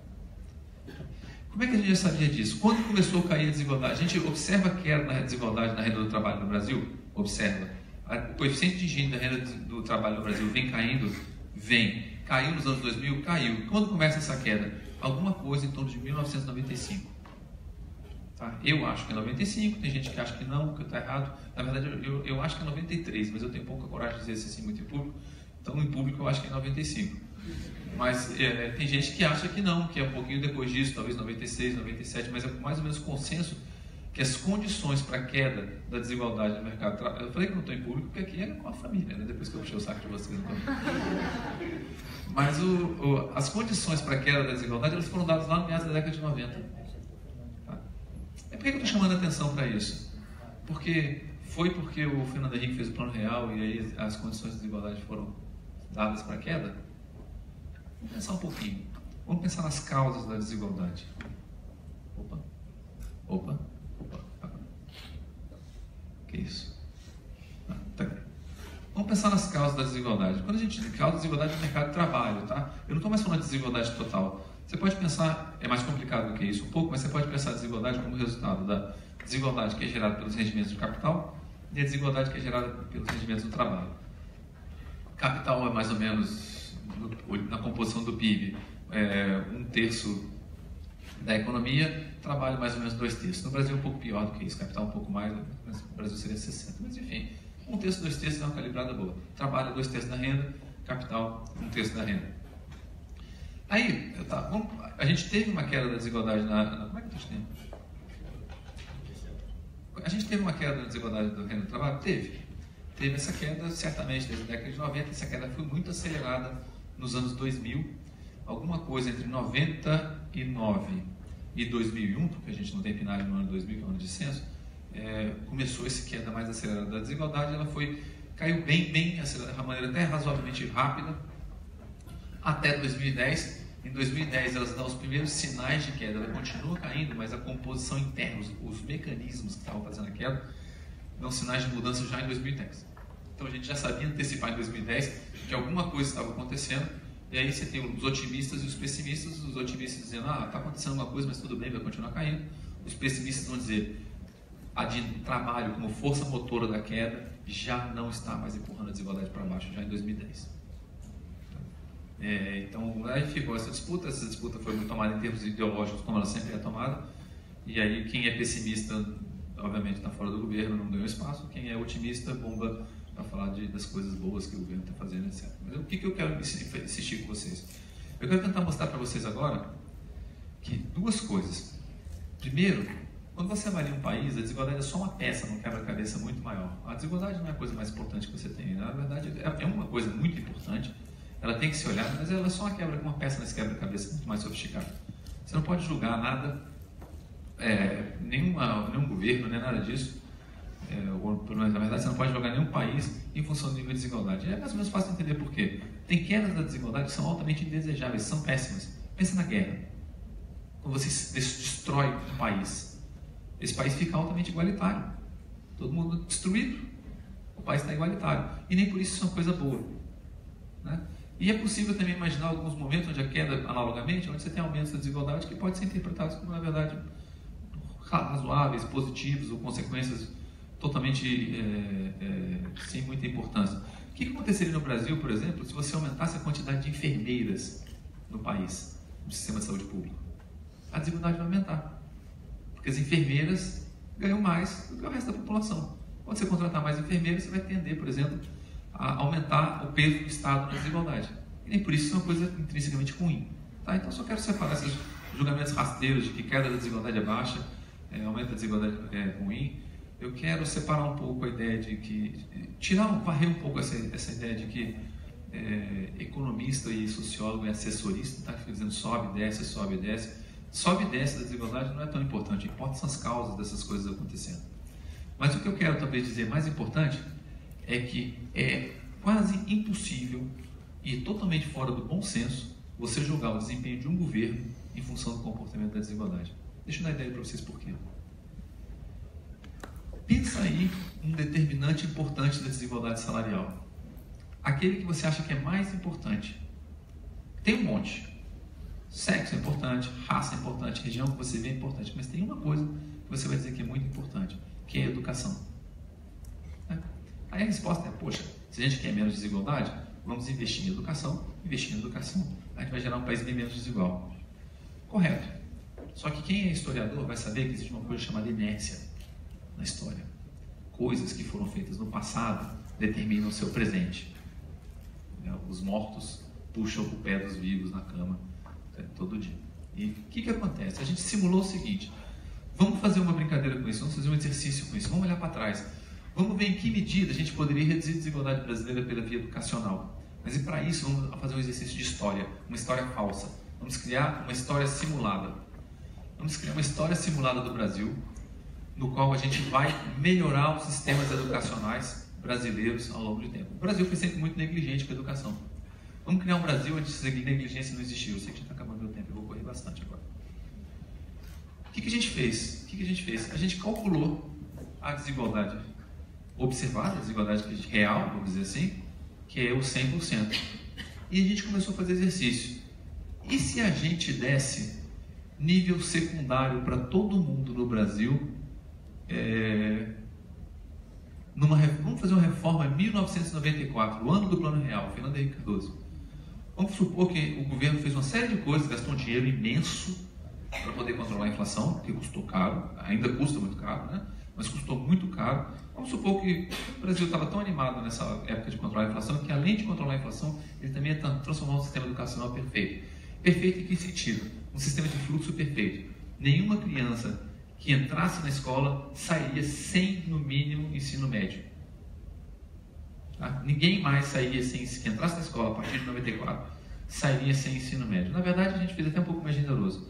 Não só que entrasse na escola, mas quem ainda estivesse nos 3 primeiros anos de escola também sairia com o ensino médio lá do outro lado. Tá? A gente começa as simulações, isso aqui é o nível de desigualdade inicial calculado pelo coeficiente de Gini. A gente deu ensino médio para todo mundo em 94, a partir daí entrou no sistema educacional perfeito. Para onde foi a desigualdade? Quase não mudou. Ela é quase a mesma. Tudo bem, mas a gente está no ensino médio é muito pouco, vamos dar uma universidade, totalmente fora de realismo, né? Vamos dar universidade para todo mundo, vamos dar acesso universitário para todos os estudantes brasileiros. Mas tem um estudante brasileiro que não vai entrar na escola de um lado e não sairá da universidade do outro. Todos vão sair da universidade, concluída. Desigualdade também se mexe muito pouco. 3, 4 pontos percentuais. Mas é porque eu estou dando aqui pedagogia, esses cursos. Tudo bem, vamos dar economia para eles. A desigualdade é quase a mesma. E, paradoxalmente, quando eu dou medicina para todo mundo, a desigualdade aumenta. E aí deixa eu explicar por quê. Porque esse aumento da desigualdade, ele é claro que é totalmente irreal. É impossível você fazer um país onde todo mundo vai ser médico, né? Não precisa nem dizer que isso é irrealismo. Isso é uma simulação, a gente mostrar as coisas pelo exagero. Mas por que isso aqui é importante? Porque olha só, por que a desigualdade está aumentando? Educação pode aumentar a desigualdade? Sim, pode. Por quê? Porque ela cria um conflito geracional. Você cria uma geração extremamente bem formada no mercado de trabalho, que vai competir com uma geração que já está no mercado de trabalho, que não dá para educar mais, não dá para educar adulto. Você vai pegar uma pessoa de 45 anos, vai tirar ela do trabalho, vai botar numa escola durante 10 anos e voltar. Está fora de questão. Já entendi. Mas eu vou estourar meu tempo. Por isso que eu comecei falando bem. Sabia que ia precisar disso em qualquer momento. Vamos perguntar para o público se eles querem que eu continue falando? Não, mas eu vou ser rápido. Por que acontece aqui? É porque na verdade está acabando, tá? O que acontece é o seguinte: a gente fez uma segunda reforma, 74, olha o milagre econômico. Vamos tornar a educação no milagre econômico perfeita. O que vai acontecer com a desigualdade? A desigualdade vai cair? Opa, aqui. 74. Esse é o JK. 74. 36 anos antes de 2010, que é o período que a gente está simulando. O que acontece com a desigualdade? Cai. Mas olha só, isso é observado, quanto que ela cai? Cai pouquinho. Quando eu dou ensino superior para todo mundo, é que a desigualdade começa a cair bastante. Mas, gente, é milagre econômico, 1974, vocês não tinham nascido ainda. É muito tempo lá para trás. Nem eu tinha nascido ainda, ninguém na sabia se tinha nascido ainda. Só ele. Obrigada. Só ele. Vamos lá. Agora todo mundo já tinha nascido. Vamos jogar para 1956, Juscelino Kubitschek. Um período remoto na história brasileira. Industrialização, o país está saindo da zona rural para a zona urbana. Mudança brutal. Se tivesse educação para todo mundo, tinha que ser, se desse ensino médio para todo mundo, a educação não ia cair para lá para baixo. Ela ia cair 18 pontos percentuais, que é uma queda gigante, tá? Mas é uma queda gigante, mas a gente tem que estar dando nível médio para todo mundo, desde Juscelino Kubitschek. O que eu estou querendo dizer com isso? Eu estou querendo dizer com isso que, por um lado, claro, a gente tem que olhar para a história para entender a história. Mas, por outro, tem uma dimensão da história que é o futuro. É a dimensão da perspectiva histórica de mudança. Abre aspas, uma história do futuro. A perspectiva de quanto tempo, não importa o esforço que você faça agora, quanto tempo vai levar para você chegar aonde você gostaria que chegasse. O que esses estudos estão mostrando, que essas simulações estão mostrando, é que se a gente, por exemplo, quiser resolver o problema da desigualdade pela via educacional, a gente tem que estar preparado para esperar 3, 4, 5 décadas. É uma razão muito simples. Quanto tempo demora para educar uma criança no sistema educacional perfeito? Para fazer até ensino médio? 11 anos. Se você tornar o sistema educacional brasileiro perfeito amanhã de manhã, a primeira criança formada no sistema educacional perfeito só vai sair daqui a 11 anos. Ela vai ter 18 anos, vai estar entrando no mercado de trabalho. O resto todo do mercado de trabalho, de 18 a 65 anos, está mal educado. Até esse povo ser maioria, nós estamos falando não de uma década, 2, 3, 4, 5 décadas, que é o exercício 56. Obrigado.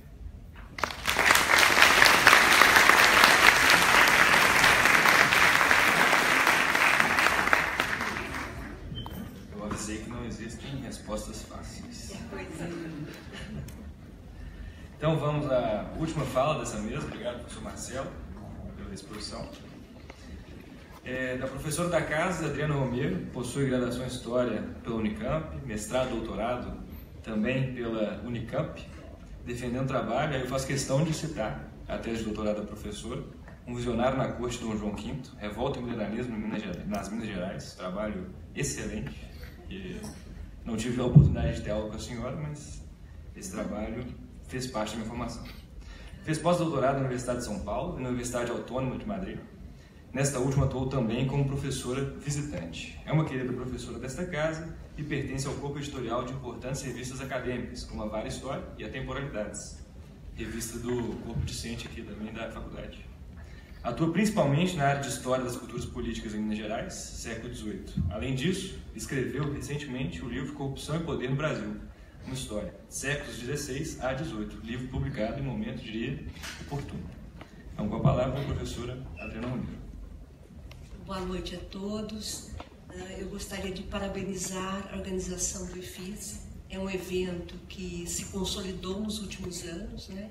Eu tenho muito orgulho desses meninos por abraçar um evento dessa dimensão, né? Difícil de ser gerenciado, e ter a oportunidade de estar aqui hoje com vocês, falando um pouco do meu trabalho, né? Dividindo esse espaço com economistas, e eu percebo que o diálogo é um diálogo difícil, né? Nós estamos próximos fisicamente, mas do ponto de vista teórico muito distantes. Eu vou falar um pouco sobre a desigualdade. Na verdade, nem é esse o foco da minha apresentação, mas é pensar como o processo de constituição das elites brasileiras lá no século XVI, né, a partir do século XVI, como esse processo nos ajuda a entender o Brasil de hoje, o Brasil dos nossos dias, né? Então, a minha proposta é uma perspectiva da história, né, e sobretudo da história econômica, que tem se debruçado muito sobre o tema das elites. Eu tenho lido muito nos últimos tempos tratados políticos e morais escritos na Península Ibérica entre os séculos XVI e XVIII. É basicamente essa a matéria-prima das minhas pesquisas. E uma coisa que me chamou muita atenção, né, nesses textos é que neles já existe uma preocupação muito grande com a desigualdade social. A desigualdade é vista como um problema, né? Um problema que afeta a saúde de uma república. De alguma forma, ela gera uma enfermidade, que é a corrupção. A desigualdade, ela traz também um problema de natureza política, uma vez que vassalos descontentes são vassalos revoltosos, e traz também um problema religioso, uma vez que há toda uma tradição na teologia, né, inspirada nos textos bíblicos, que vai condenar a existência numa sociedade de indivíduos muito ricos ao lado de indivíduos muito pobres. Então, a reflexão sobre a desigualdade social, né, eu consigo perceber com muita clareza, sobretudo a partir do século XVI, né? Tem uma explosão desse tema, muito associado, inclusive, à questão dos pobres, como lidar com essa multidão de pobres que começam a tomar conta das cidades. E apesar dessa reflexão, né, nós sabemos que as sociedades coloniais criadas a partir do século XVI foram sociedades profundamente desiguais, né? Elas não só foram desiguais, mas elas se reproduziram no tempo, reproduzindo essa desigualdade. Bem, para quem trabalha com o período colonial, né, que é o meu caso, o conceito de elite, ele aparece com uma terminologia muito específica. Ou é nobreza da terra, homens bons, homens principais da república, e muitas vezes, né, esses termos aparecem como que associados. De qualquer maneira, para o historiador não é difícil caracterizar essas elites coloniais, né? Quando a gente fala em elite, nós pensamos nos indivíduos que detêm o poder econômico, detêm o poder cultural e detêm também, né, o poder político. E evidentemente, esse é um conceito pacífico no campo da historiografia. O que eu noto, né, da minha experiência de pesquisadora, é que durante muito tempo as elites não foram um problema para os historiadores.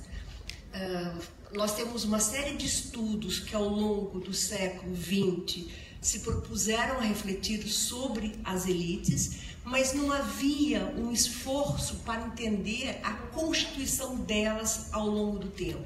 E nos últimos 30 anos, pelo menos, né, a partir do final dos anos 80, início dos anos 90, as elites se tornaram o objeto privilegiado dos historiadores sociais, né?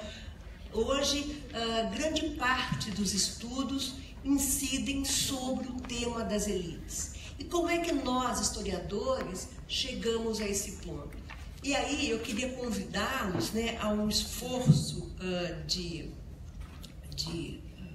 memória. Muitos aqui foram meus alunos, né, e se lembram, provavelmente, eu espero, né, das minhas aulas sobre o antigo sistema colonial.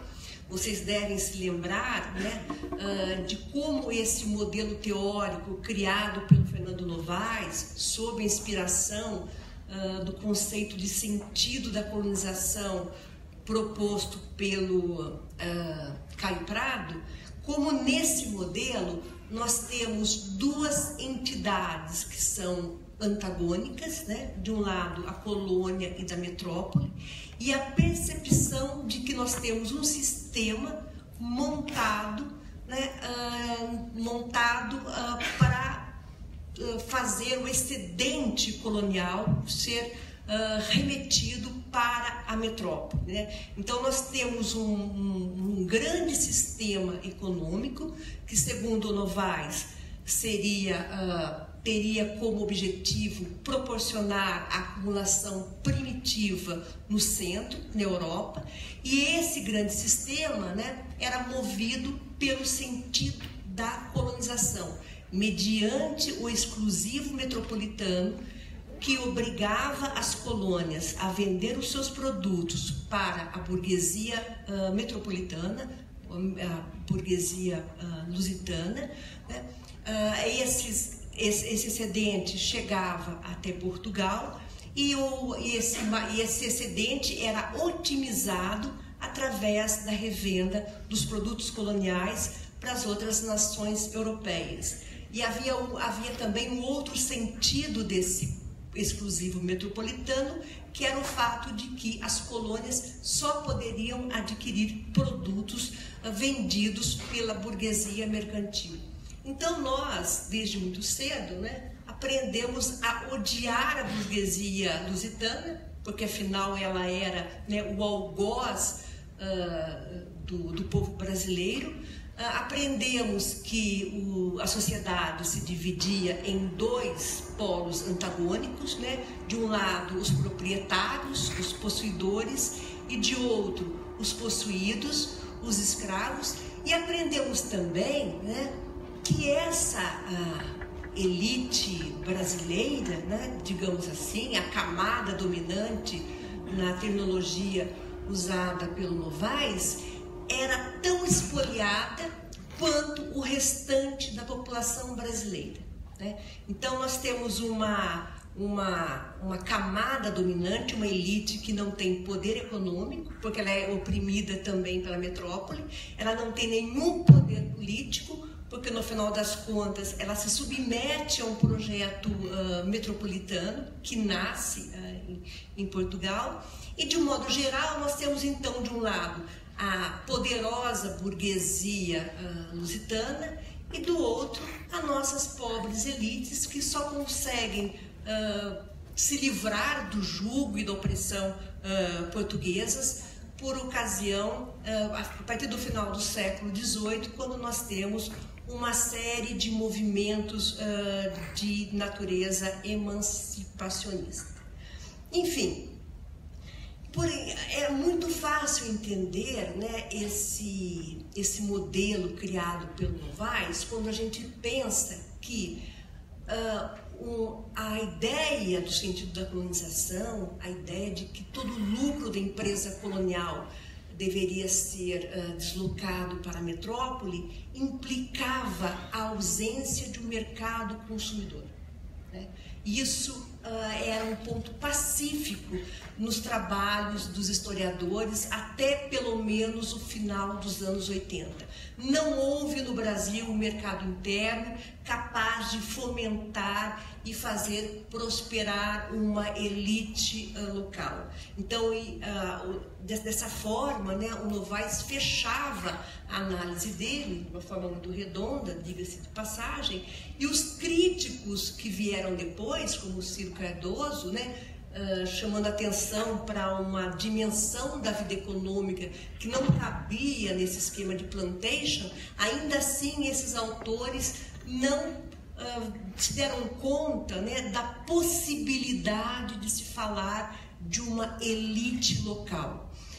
É só no final dos anos 80, início dos anos 90, que a historiografia brasileira passa por uma grande revolução, né, inspirada numa série de estudos sobre a natureza do chamado Estado absolutista, por uma série de estudos que começam a repensar as relações no âmbito dos impérios coloniais, rompendo com a ideia de uma dicotomia muito clara entre colônia e metrópole. E aí os historiadores começam a perceber que havia, de fato, um mercado interno, né? E que a existência desse mercado interno explicava também a formação de uma elite local próspera, arrojada, em muitos casos, como mostra o João Fragoso, né? A elite local do Rio de Janeiro era muito mais dinâmica do que aquela burguesia metropolitana descrita pelo Novaes, né? O que eu quero destacar aqui com vocês, né, é a forma como, a partir dessas novas perspectivas, o nosso entendimento a respeito do processo de formação dessas elites mudou completamente, né? Nós nos demos conta do peso da herança do antigo regime na organização da sociedade brasileira. E os estudos, então, começaram a desenhar um quadro em que a chamada economia das mercês, que era a dinâmica, digamos, política do antigo regime, passa a ocupar um lugar fundamental. Todo mundo aqui que conhece a Idade Moderna, né, ou aqueles que foram os meus alunos, já ouviram falar na economia das mercês. O que é a economia das mercês? É a forma como o rei governa no antigo regime, né? Os vassalos prestam serviços ao rei, serviços de natureza diversa, e eles são remunerados mediante mercês conferidas pelo rei. E a arca do rei, né, contém mercês muito disputadas. Que mercês são essas? Terras, cargos, sesmarias, títulos nobiliárquicos, honrarias, uma série de dispositivos que, no antigo regime, conferiam, né, honra e distinção ao indivíduo, que, no limite, né, estabelecia a sua posição social, o seu lugar social. É essa dinâmica, né, que explica a formação das nossas elites. Como é que nós temos, já no início do século XVI, um processo de estabelecimento no Brasil de nobres de segunda categoria, fidalgos empobrecidos, que vêm para o Brasil e que passam, então, a se ocupar, né, das tarefas da colonização. E que tarefas eram essas, né? Num primeiro momento, matar índios. Depois, povoar o novo território. Num terceiro momento, a montagem da vida produtiva, da vida econômica. No Nordeste, os engenhos de açúcar, né? Depois, no quarto momento, a administração ou a gestão da vida política do Novo Mundo. E os estudos, né, mostram como as elites se constituem logo nos primeiros séculos, né? Sobretudo a partir do final do século XVI, quando esses homens vindos de Portugal começam a reivindicar mercês em remuneração aos serviços de conquista da terra, né? Então, nesse momento, nós temos uma elite que vai cobrar do rei, né, a posse de terras, o direito à escravização de índios, ainda que fosse proibida, mas alegava-se geralmente o recurso à guerra justa. E o mais importante, a ocupação dos cargos na administração local. É esse o processo que permite o nascimento de uma elite que é, no primeiro momento, uma elite econômica, né? E depois, no segundo momento, elite social, né? É ela que dá das cartas, né, do jogo no Novo Mundo. Então, essa imagem, né, de uma elite, que se faz elite, se associando ao Estado português para encetar a obra de colonização, coloca em xeque as análises tradicionais, né, que haviam descrito uma elite espoliada e oprimida pelo Estado português. Eu vou levantar aqui alguns pontos, de uma forma bem esquemática. Eu fiquei pensando, né, eu poderia me estender e citar uma série de tópicos para pensar a formação das nossas elites. E por uma questão de tempo, eu escolhi alguns tópicos. Então, primeiro tópico, né, as elites coloniais se constituíram como elites ao longo do processo de colonização, né? Isso significa dizer que elas tiveram, né, uma participação ativa na colonização, primeiro lutando contra os índios, conquistando o território, né, criando uma estrutura econômica, e é isso que permitiu a esses homens serem elevados à condição de elite. Para se engajarem nessas tarefas, era preciso algum recurso, né? Prestar serviços ao rei era frequentemente uma tarefa muito cara. Vocês devem se lembrar que o caminho que liga Minas ao Rio de Janeiro foi aberto por um paulista, Garcia Rodrigues Paz, né, que na época deslocou 40 escravos e no prazo de 5 anos eles abriram uma picada, né, atravessando a Serra do Mar, enfim. E depois disso, então, o Garcia Rodrigues Paes fez isso tudo de graça, né? Pura generosidade. Passado algum tempo, ele foi lá em Lisboa bater as portas do rei dizendo: olha, como eu abri o caminho que liga Minas ao Rio, eu acho que eu tenho direito a alguns privilégios, né? Mas o pobre Garcia Rodrigues Paes teve a infelicidade de ser vítima de um boato que corria em São Paulo desde pelo menos 1640, de que a bisavó dele era judia.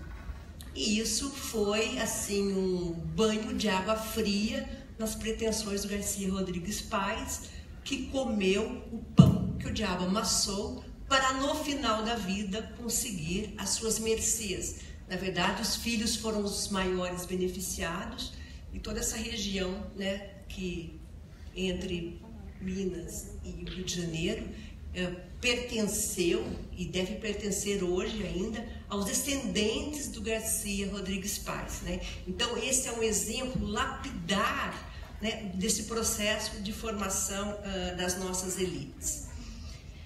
Um outro aspecto, né, sobre o qual eu venho refletindo muito nos últimos tempos é como o Brasil representou para gerações de europeus pobres e alguns afortunados também esse imaginário de uma terra de oportunidades, né? Eu acho que nós historiadores do período colonial deixamos de lado essa questão que foi brilhantemente analisada por Sérgio Buarque de Holanda em Visão do Paraíso, né? Isso para mim é muito importante porque ver o Brasil como um lugar onde as pessoas podem constituir fortunas, né, e de forma vertiginosa, não era só uma ideia que estava presente naquele colonizador pobre, analfabeto, saído do norte de Portugal. Era também o que estava presente na mente dos funcionários portugueses, né? Como eles viam o exercício do governo no Brasil como uma forma de ficar ricos. E muitos ficaram, né? No trabalho citado generosamente pelo Vinícius sobre corrupção, né? Eu mostro como nos primeiros anos do século XVIII nós temos aqui uma série de fidalgos falidos que vêm ocupar o governo da capitania e que depois de 4 ou mais anos, né, voltam milionários para Portugal. E ali conseguem comprar quintas, contratarem bons casamentos, enfim, é evidente o processo de ascensão social para esses homens, né? E uma coisa também que aparece muito na documentação, e sempre num tom muito crítico, é que todo mundo que vivia no Brasil no período colonial tinha um imoderado desejo de honras, né? Os comentadores da cena colonial ficavam perplexos porque todos, desde os mais pobres, escravos de senzala, até o fidalgo falido, todos queriam honras e riquezas. Era como se todos estivessem convencidos de que o Brasil era esse lugar onde se podia fazer a América, né? Uma outra coisa importante, também me ajuda pelo menos a entender o Brasil do século XXI, esse Brasil triste que nós temos aqui, é como a ascensão social das elites dependeu da participação na administração, né? Sobretudo no caso das câmaras municipais. Vejam, existem 2 tipos de ascensão no antigo regime, a ascensão econômica e a ascensão social. A ascensão econômica, ela não é nada se não for ascensão social. Eu orientei um trabalho de uma aluna aqui da Fafiche, e ela estuda a prosopografia dos homens mais ricos de Minas na primeira metade do século XVIII. E aqui em Minas, ao contrário do que acontecia no Nordeste, era possível enriquecer rapidamente, né? No Nordeste, por questões econômicas, né? Afinal, montar um engenho não era uma tarefa muito barata. Aqui em Minas é possível perceber, eu pelo menos vejo na documentação, uma geração de homens pobres, meninos, jovens pobres, que chegam por volta da segunda década do século XVIII aqui em Minas e que em pouco tempo fica muito rica, né? Esses homens arrematam contratos, monopólios a um preço de 30 arrobas de ouro. E esses homens, então, para alcançar a ascensão social, eles têm que ocupar assento na Câmara Municipal, eles têm que se engajar na administração, eles têm que ingressar nas irmandades locais, né? Já vou terminar. Tá, obrigada. Essa participação dos homens, né, das elites, tanto na vida econômica quanto na vida política, administrativa, é bem conhecido, né? E isso evidentemente mostra a indistinção entre o público e o privado. A coroa portuguesa, por absoluta falta de recursos, ela terceiriza a colonização, né? Então, os indivíduos se oferecem para realizar essas tarefas e a coroa, em troca, dá a eles terras, cargos, rendas e títulos de nobreza.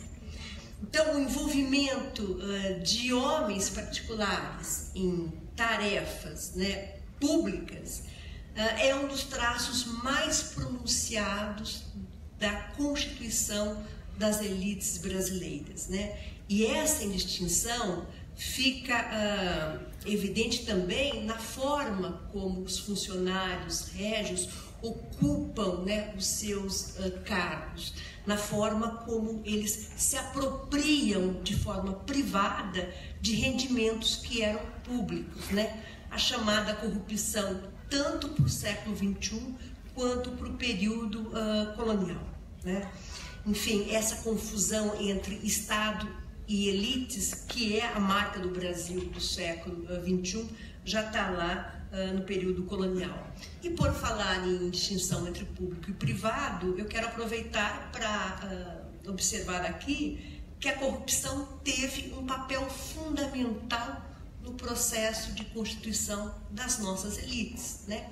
Foi a corrupção que permitiu a elas ter acesso a uma parte do excedente colonial que de outra forma elas não teriam, né? O contrabando, que foi a prática ilícita mais comum ao longo de todo o período colonial, arregimentou desde governadores de capitania, que faziam parte de quadrilhas globalizadas de contrabando, até escravos de senzala, né? De certa maneira, a corrupção no passado teve uma função muito positiva na medida em que flexibilizou, né, o pacto colonial, garantiu a permanência do excedente colonial aqui e dinamizou as nossas elites. O problema é que isso virou uma espécie de DNA das elites brasileiras, né? Queria lembrá-los também que as novas abordagens rompem com aquela ideia ingênua e até muito romântica de que as nossas elites teriam sido vítimas, né, indefesas da voracidade de uma burguesia metropolitana ávida de lucros extraordinários. As nossas elites, elas foram parceiras do Estado português no projeto colonizador. Foram as elites brasileiras que colonizaram o Brasil. e isso não impediu que essas elites ludibriassem, né, os interesses portugueses quando assim fosse necessário, né? E acho que essa percepção muda radicalmente a forma como nós olhamos para o nosso passado. É preciso também lembrar que a sociedade colonial é uma sociedade profundamente excludente, né? A única possibilidade de mobilidade era a prestação de serviços ao rei e à coroa, né? Ela era excludente porque nem todos tinham acesso a esses serviços, né? Primeiro, em razão da falta de meios financeiros. Era excludente porque a remuneração pelos serviços prestados ao rei dependia de critérios de qualidade e pureza de sangue, né? Pessoas cujos antepassados tivessem desempenhado alguma atividade manual estavam excluídas das possibilidades de ascensão social. Pessoas que tivessem, por exemplo, antepassados judeus, como no caso do Garcia Rodrigues Pais, né? Enfim. E evidentemente era excludente porque as nossas elites, através de uma série de estratégias, né, cuidaram de fechar, impedir o acesso de outros às suas fileiras por meio de alianças, casamentos, políticas, enfim, uma série de coisas.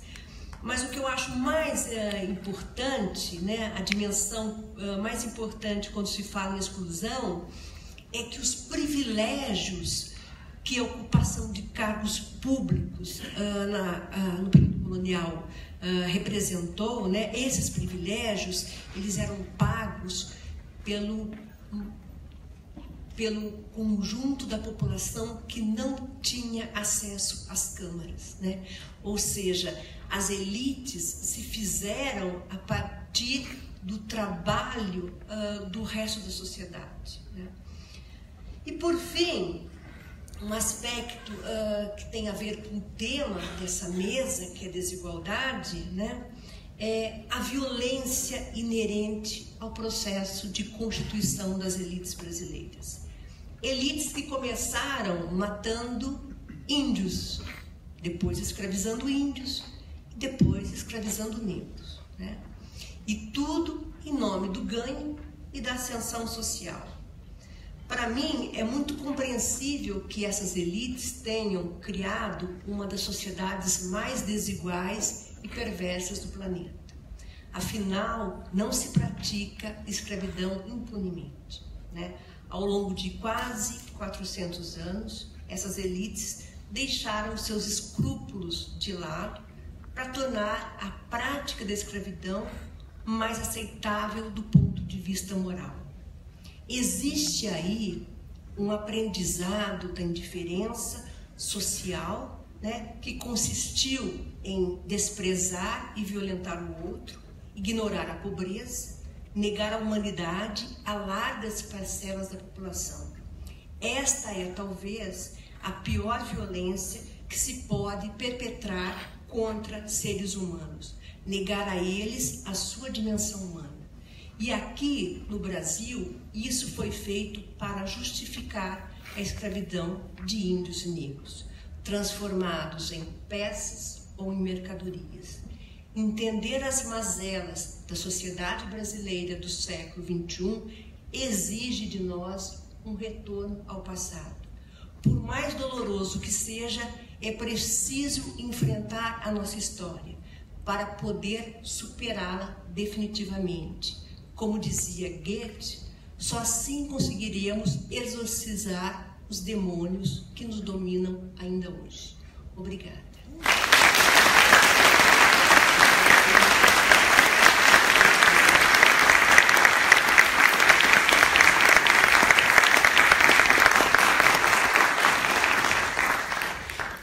Bem, obrigado, professora, pela fala. E agora acho que a gente tem um tempo para as perguntas, para os questionamentos. E aí eu acho que é bom fazer bloco de 3 perguntas. O que vocês acham? Eu acho bom.